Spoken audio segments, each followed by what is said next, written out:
President Trump's threat to close the border with Mexico could impact agricultural trade between the two nations. The Montana Ag Network's Lane Nordland is in Washington, D.C. this week with more.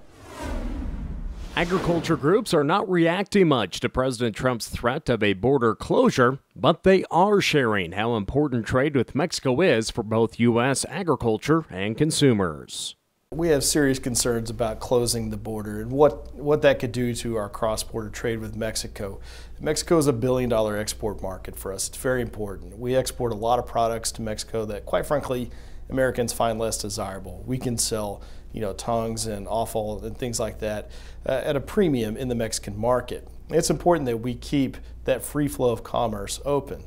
But we're very concerned about any disruption to trade, whether it's through tariffs or closing the border.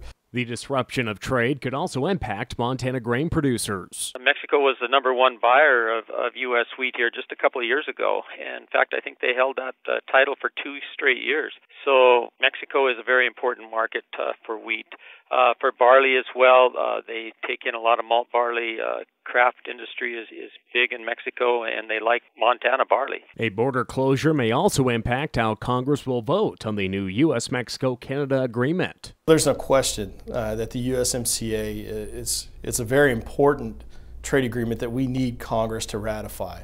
But unfortunately, there are distractions like this threat to the border through ongoing steel and aluminum tariffs and the retaliation on U.S. agriculture that are going to make that difficult.